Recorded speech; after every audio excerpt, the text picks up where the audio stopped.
In our study, we've seen certain patterns emerge, as I said before, cycles, we call them, where we see a series of events that continue to repeat themselves in order to drive home a point.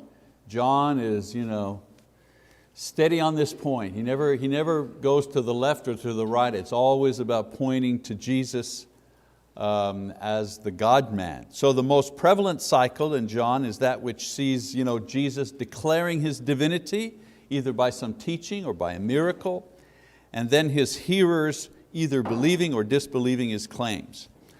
Now there were several objectives that the repetition of this cycle seemed to aim for. First of all, to make clear Jesus' claims and actions. You may or may not believe it, but there is no doubt that Jesus taught and demonstrated through His power that He was the Son of God. You don't have to believe it. If you read the New Testament, if you read John, you could say, I know he's saying that, but I don't believe it. Well, okay, you have a right to say I don't believe it, but you can't say that's not what he's doing. People can choose to disbelieve and reject this notion, but Jesus' message is clear. He believed, and He wanted us to believe, that He was divine, and He was and is, of course, the Messiah. Another objective was to provide proof for the claims that He made. So John records several miracles in detail in order to support the claims of Jesus. Now some may not have believed, but he writes as one who believed strongly the proof before him. John himself, obviously, he was a believer. And then another objective was to record the reactions of the people. That the disbelief among the Jews was widespread, not just a fluke, or not just a kind of a narrow opinion. John describes the familiar scene of Jesus demonstrating great power, and then the Jewish leaders and eventually the crowds that celebrated Him turned against Him in disbelief and in anger. So this scene is repeated over and over again to reinforce the idea that some believed, but most disbelieved. So historically someone will say, well, only a few Jews actually disbelieved. That would be incorrect according to John and John's eyewitness. As far as John is concerned, the majority of the people disbelieved, and the line of demarcation would always be, who is Jesus? As a matter of fact, when you're having a Bible study and you don't know where to start with someone, a lot of times we start with the baptism, for example, but I think that's not really a good place to start. A good place to start is with the question, who do you believe that Jesus is? You'd be amazed, the different opinions that people have about that. So if you're about to have a study with someone and you don't know where to start there. Ask them who they believe Jesus is, and according to that answer, you'll know what to teach and what to begin. And so this brings us to our last lesson, the previous lesson, where I compared the reaction of various people to Lazarus' death and resurrection, now made possible, of course, by God through Christ. And in that lesson, I showed you how different people had their faith strengthened by this great miracle, and how others, like Judas and the religious leaders, hardened their hearts in disbelief, and this, of course, repeated that same cycle we've been talking about of faith and disbelief. All right, so today, in our lesson, John begins the narrative that will describe the final hours of Jesus' ministry here on earth, and how people reacted to Him again as He went through His passion, how people reacted to Him again with faith or disbelief. All right, so we need to talk a little bit about the Passover meal, because that's where we're at. Rather, that's where John is at in his narrative. Each year the Jews celebrated the feast of the Passover, which commemorated the liberation of the Israelites from Egyptian slavery. I think we know that. The feast focused on the final powerful sign that God used in freeing them. And if we read in the Old Testament, we read that He sent an angel to destroy every firstborn in Egypt, both human and animal.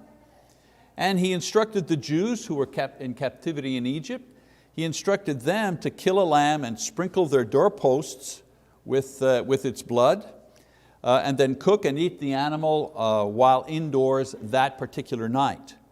So when the Egyptians awake to the death of all their firstborn the next day, even the Pharaoh's child was taken, the Jews were then set free. The Pharaoh finally allowed them to leave.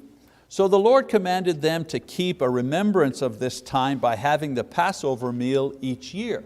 And there was a set order for this particular meal.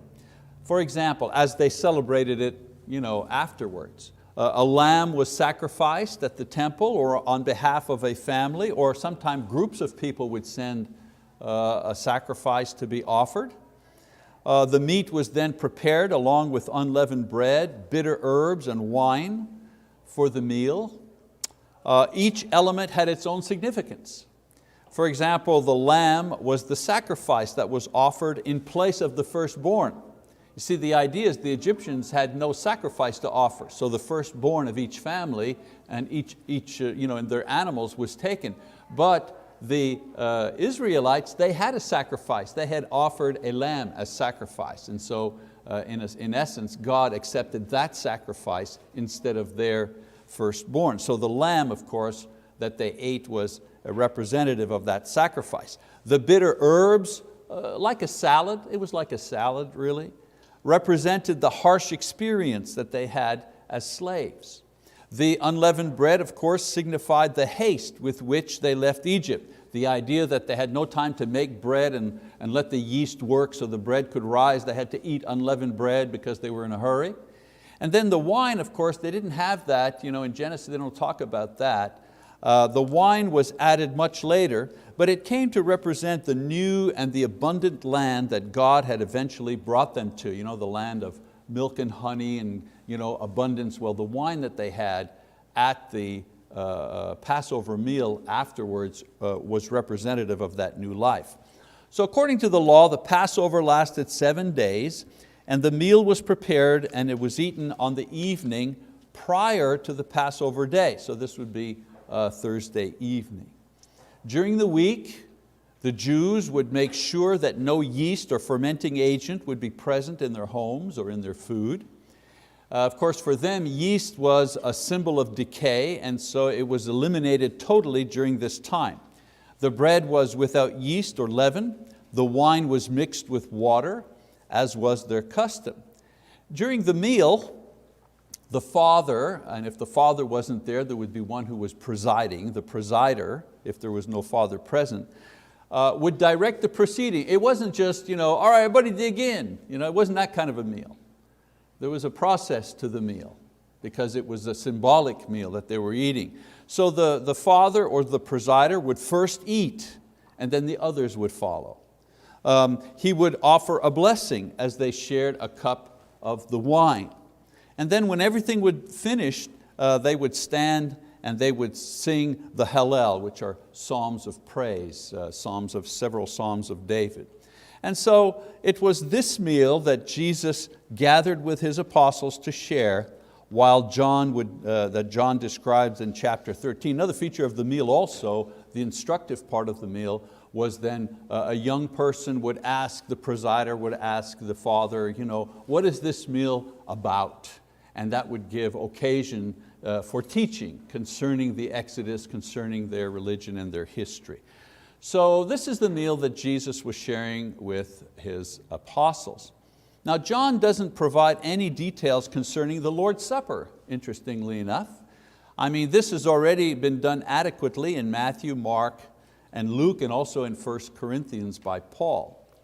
John does, however, provide a lot of detail as to what was said and done that night that the others in their Gospels don't give us. So it's really interesting to read John because you get all the little goings on at that particular meal.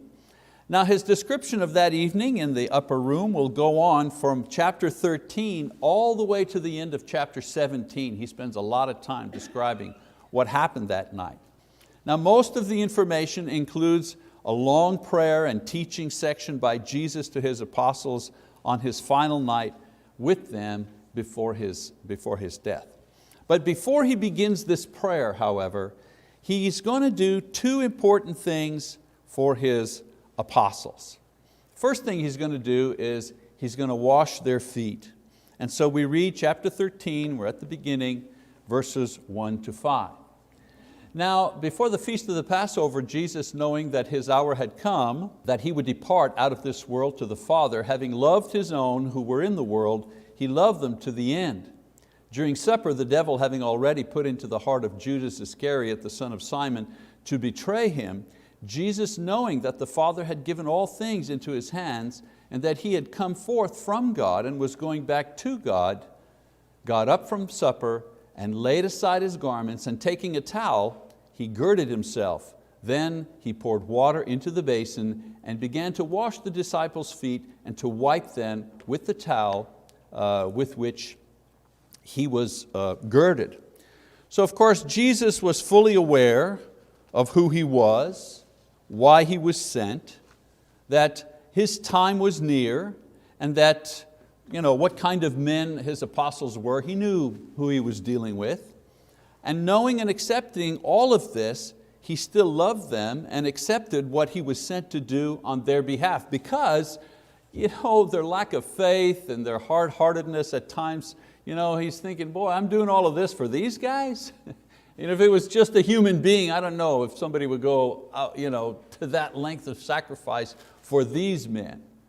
But the Bible says that Jesus knew who they were. He understood their weaknesses, and yet He was still willing to do what He did. So even knowing that one of His apostles would betray Him, even with that knowledge, He loved them nevertheless, and He humbled Himself to do the thing that He was about to do. Now, in those days, a little bit of social background here. In those days, the host would set a jar of water, a bowl and a towel near the doorway for the purpose of washing the guests' feet. It was their version of a doormat. They didn't have doormats in those days. Usually the task was given to a slave, not any slave, usually the youngest slave or the youngest boy in the family. It was that low on the totem pole. Since they had borrowed the upper room, however, and it was a private meal, no one had been assigned to take care of the detail of washing the feet. So imagine now human nature, okay? The apostles coming in with dusty and dirty feet, no one to greet them, no one assigned to wash the feet, which was just a normal custom. Imagine as each apostle arrived, no one offering to do the courteous thing for the other, because it would be way too demeaning. Wash his feet, come on, that's for kids, that's for slaves. Imagine their chagrin when the Lord Himself gets up from the dinner table and quietly begins to do the honors, the work of a slave, the task belonging to the one with the least position, the least honor, the least maturity. So the other writers describe an argument among the apostles concerning who was the greatest, because they probably didn't like the seating arrangement. Jesus silences them with this action. So imagine they come in, nobody bothers to wash anybody's feet, they sit down and they notice the seating arrangement, and this discussion about who's the greatest and who should be first and so on and so forth begins. And instead of saying, hey guys, settle down here, we're having a Passover, stop arguing, without a single word while they're arguing about who's the greatest, Jesus gets up without a word, He goes and gets the bowl, He ties the towel around Himself, He puts the bowl and He starts washing their feet. Can you imagine how you would feel if that was happening to you? All right, so let's read verses 6 to 11, shall we? It says, so He came to Simon Peter and He said to him, Lord, do you wash my feet? And Jesus answered and said to him, what I do you do not realize now, but you will understand hereafter. Peter said to Him, never shall you wash my feet. Jesus answered him, if I do not wash you, you have no part with me. Simon Peter said to him, Lord, then wash not only my feet, but also my hands and my head. And Jesus said to him, he who has bathed needs only to wash his feet, but is completely clean, and you are clean, but not all of you. For he knew the one who was betraying him. For this reason he said, not all of you are clean. Of course, Peter breaks the awkward silence with a show of protest. He doesn't understand all the implications of this action and what Jesus will say about it later and what it will mean. Of course, the implication hereafter is that they will realize that the Son of God actually washed their feet.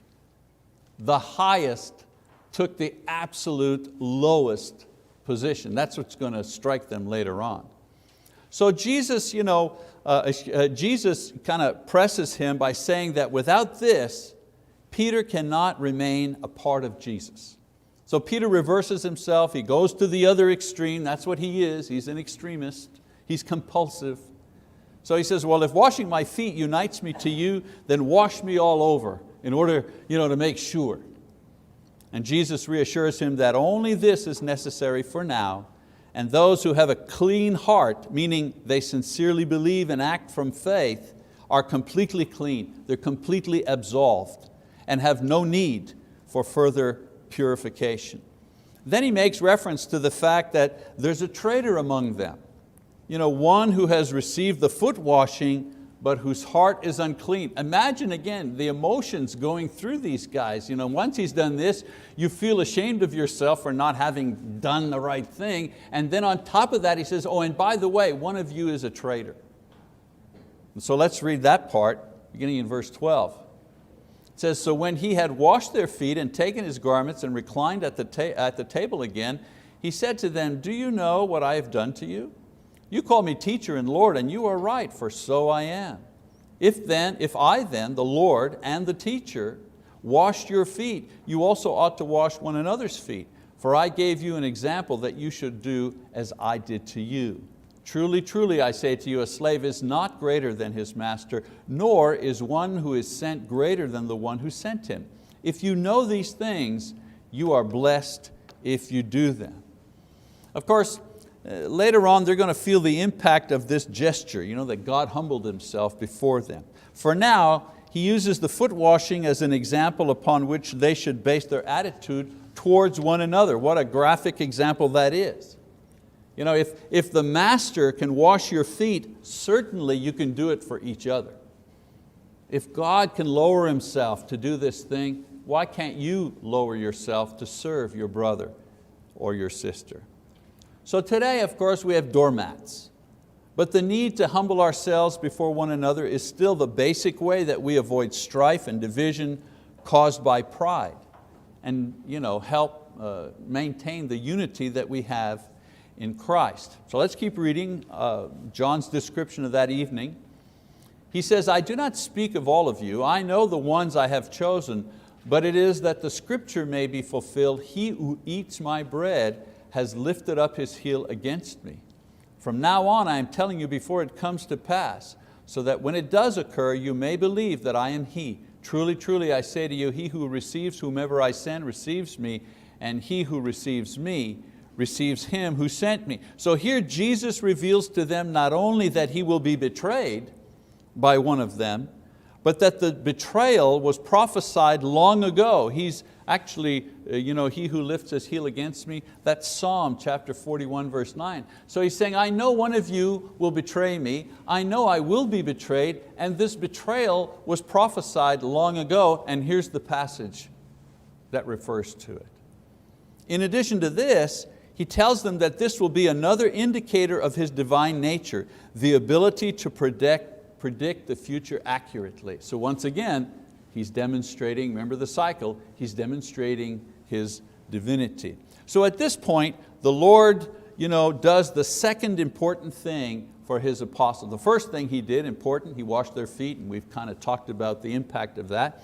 The second thing, He reveals the traitor among them, verses 21 to 30. So until now, the apostles have not really grasped what Jesus has been saying to them.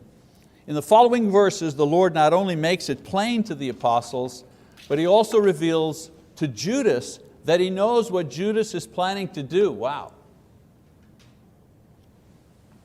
He predicts it, He knows it, He tells him that this thing that's going to happen was prophesied, and He points to the guy who's actually going to do it. So I want you to imagine the scene. Let's read verse 21 here. It says, when Jesus had said this, He became troubled in spirit and testified and said, truly, truly, I say to you that one of you will betray me. The disciples began looking at one another at a loss to know of which one He was speaking. There was reclining on Jesus' bosom one of His disciples whom Jesus loved.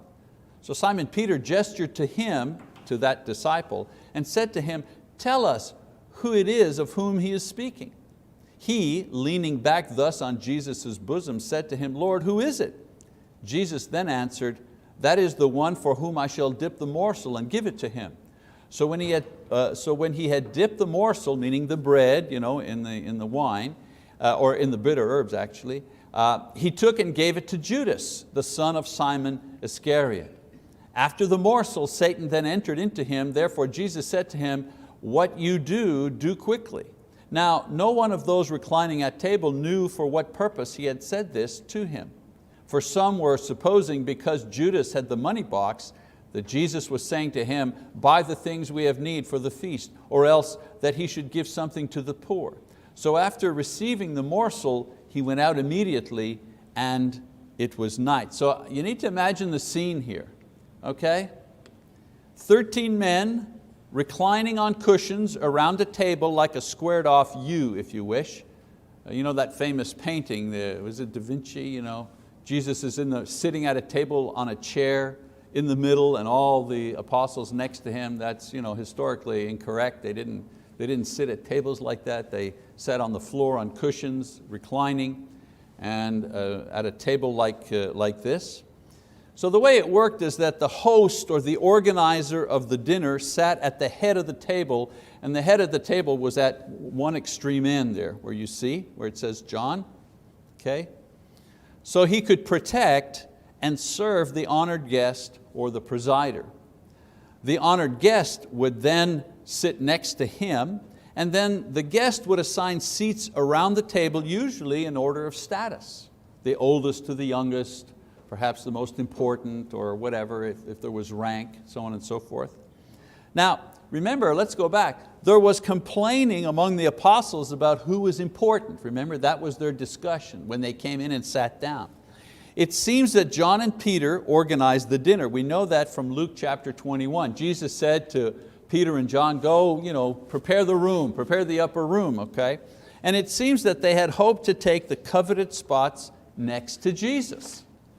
So John, as the host, in the very first seat, with Jesus to his left as the guest of honor, followed of course by Peter, the leader, and then the other apostles doing the best they could.